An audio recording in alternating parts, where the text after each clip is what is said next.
आज हम इतिहास के अंतर्गत 3 महाद्वीपों में फैला हुआ साम्राज्य रोम साम्राज्य के बारे में पढ़ेंगे।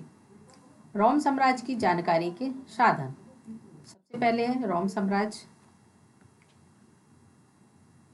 3 महाद्वीपों में फैला हुआ साम्राज्य रोम साम्राज्य के बारे में पढ़ेंगे, जिसमें रोम साम्राज्य की जानकारी के साधन है। जिसमें रोम साम्राज्य की जो भौगोलिक स्थिति वह आपको चित्र में दिख रहा है। रोम आधुनिक इटली में स्थित है। रोम में जो सभ्यता का जन्म वर्ष विकास इटली में हुआ और यह माना जाता है कि यूनान में संस्कृति में यूरोपीय संस्कृति की नींव डाली गई थी और जो नींव जो है समुद्र से घिरा हुआ है। इटली के मध्य जो है टाइबर नदी बहती है, इसी में सम्राट रोम बसा हुआ है। फिर रोम साम्राज्य की जानकारी के लिए इतिहासकारों के पास सारे स्रोत सामग्री उपलब्ध हैं, जिसके अंतर्गत पाठ्य सामग्री, अभिलेख, दस्तावेज और पुरातात्विक अवशेष हैं। इतिहास की जानकारी के लिए हमें ये सारी चीज़ों की आवश्यकता होती है। जैसे पाठ्य सामग्री की प्रारंभिक स्रोत में प्रचुर मात्रा में उपलब्ध है, जिसके अंतर्गत समकालीन व्यक्तियों द्वारा लिखा गया इतिहास प्राप्त होता है। वर्ष वृत्तांत कहा जाता है। वर्ष वृत्तांत प्रतिवर्ष लिखे जाते थे, जिसके अंतर्गत पाठ्य सामग्री अंतर्गत विभिन्न समकालीन पत्र, व्याख्यान, प्रवचन, कानून आदि भी प्राप्त हुए हैं, जिससे महत्वपूर्ण जानकारी प्राप्त होती है। फिर है अभिलेख और दस्तावेज। बहुत बड़ी संख्या में उत्कीर्ण अभिलेख प्राप्त हुए हैं, जिसमें पत्थर और शिलाओं पर अंकित किए गए थे। इन अभिलेखों में यूनानी और लैटिन भाषा के प्रयोग किए गए हैं। और फिर है पुरातात्विक अवशेष। पुरातात्विक अवशेष जैसे कि इमारतें हैं, स्मारक है, मिट्टी के बने बर्तन हैं, सिक्के हैं, इस प्रकार संरचनाएं, पच्चीकारी आदि हैं, जिसके द्वारा भी हम भू सर्वेक्षण द्वारा या उत्खनन के द्वारा ये सारी चीज़ें जब प्राप्त होती हैं तो इससे भी हमें महत्वपूर्ण जानकारी प्राप्त होती है। फिर उसके बाद है रोम साम्राज्य का विघटन, मतलब किस तरह से वह समाप्त भी हुआ। पूर्वी रोम साम्राज्य बाजेटाइन के नाम से जाना जाता है।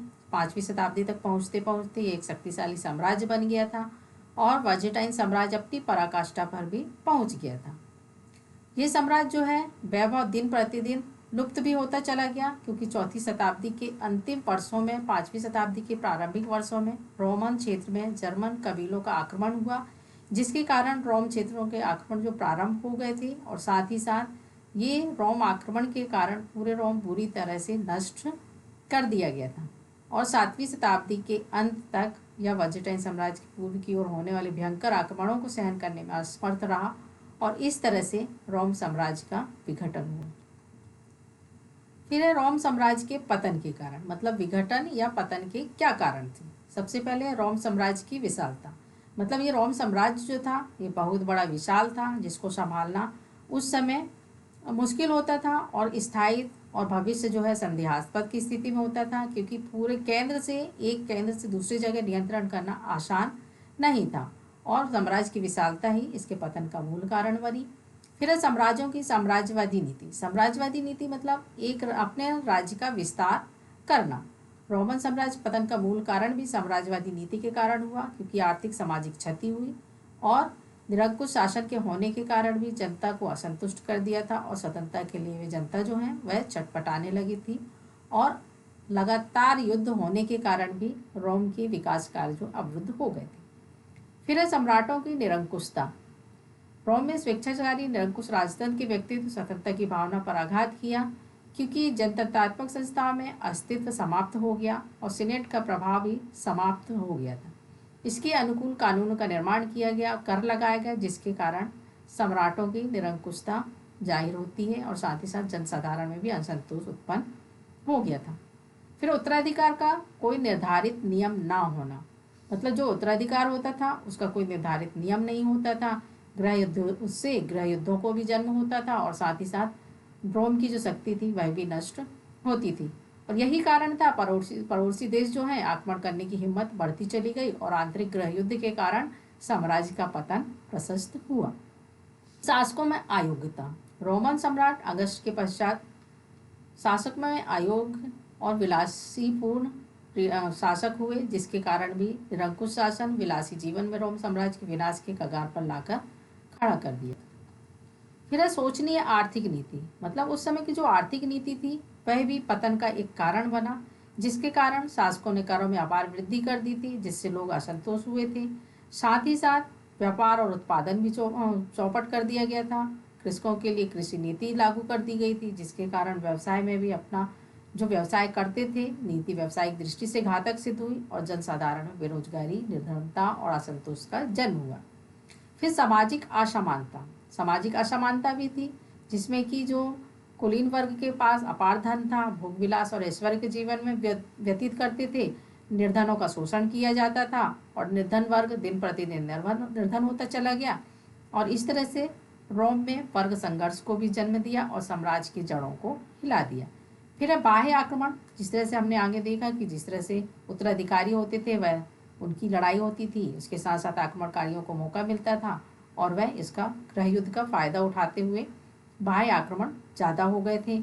पतन अवस्था में आक्रमणकारियों का सामना किया, उसके साथ ही साथ आक्रमण को रोकने के लिए असमर्थ थे।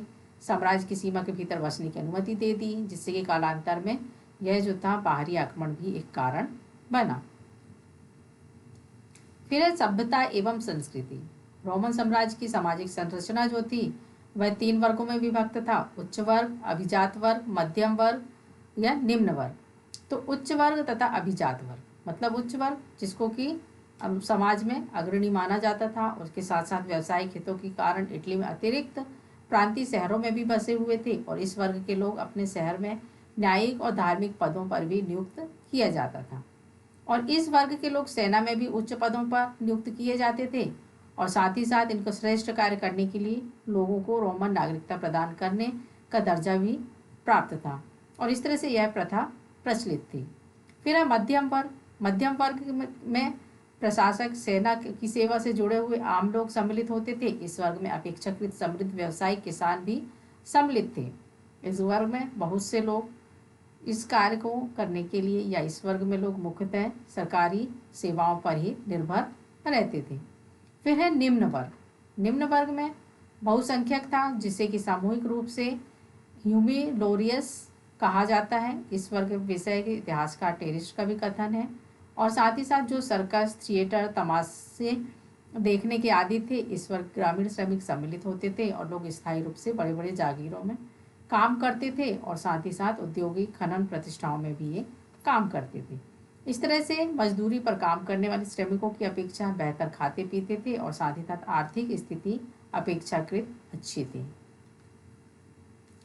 फिर रोमन साम्राज्य के शहरी केंद्र। उस समय कहाँ कहाँ पर रोमन साम्राज्य का शहरी केंद्र था? उस समय जो रोमन साम्राज्य एक अत्यंत विस्तृत साम्राज्य था और विभिन्न प्रकार के दूरस्थ क्षेत्रों में सम्मिलित थे। इस विस्तृत साम्राज्य की जनसंख्या में शताब्दी के मध्य में लगभग 6 करोड़ तक पहुंच गई थी।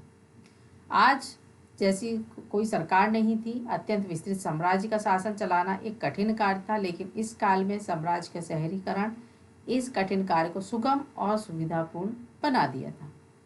विशाल शहरी केंद्र भूमध्य सागर के तटों पर स्थित थे। इन शहरी केंद्रों में रोम, सिकंदरिया और एंटियोक रोम साम्राज्य बड़े शहर थे। सिकंदरिया मिस्र में स्थित था, एंटियोक सीरिया में स्थित था और सिकंदरिया रोम साम्राज्य के संभवतः सबसे बड़े बंदरगाह था। और कालांतर में जब रोम का पतन था तब कुस्तुंतनिया सर्वाधिक विशाल शहर की श्रेणी में आ गया था। फिर रोमन साम्राज्य के अंतर्गत आम लोगों में शहरी जीवन के प्रति विशेष आकर्षण, मतलब लोग शहरी जीवन की ओर क्यों आकर्षित हो रहे थे? तो यहाँ पर नगरों में लोगों के जीवन ग्रामीण लोगों के जीवन की अपेक्षा अधिक सुरक्षित था। फिर नगर विभिन्न उद्योगों के प्रमुख केंद्र थे, वहाँ पर रोजगार के प्रचुर अवसर प्राप्त थे। फिर नगर में गतिविधियों का केंद्र था, जिसमें आवागमन की प्रचुर सुविधाएं उपलब्ध थी और व्यापारी लोग नगरों में ही रहना पसंद करते थे। फिर चौथा है, नगरों की अपेक्षा नागरिक सुविधाएं उपलब्ध होती थी। ग्रामों में की जीवन की तुलना नगरों की अपेक्षा अधिक सुख सुविधाओं से युक्त था। फिर नगर में यहाँ के लोगों की सुख सुविधाओं का ज़्यादा ध्यान दिया जाता था।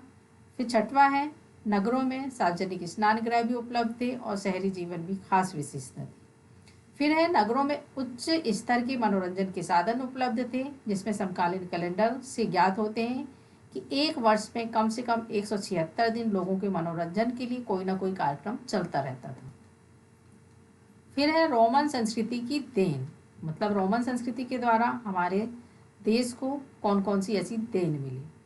फिर सबसे पहले राजनीतिक देन। प्राचीन रोम का शासनकाल राजतंत्र, एकतंत्र एवं निरंकुश तंत्र के परीक्षण का काल माना जाता है। यहाँ राजनीतिक शब्द रोमन सभ्यता की देन है, जिसमें कि रोम की महत्वपूर्ण देन रोम के शासकों के अनेक कानून बनाए, जिसमें प्राकृतिक कानून, सार्वजनिक कानून और दीवानी कानून प्रमुख थे।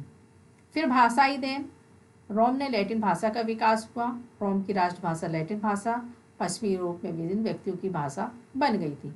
एक भाषा होने के कारण शिक्षा इसी भाषा में दी जाने लगी थी और एकता के सूत्र में बांधने में भी इस भाषा ने महत्वपूर्ण भूमिका निभाई थी।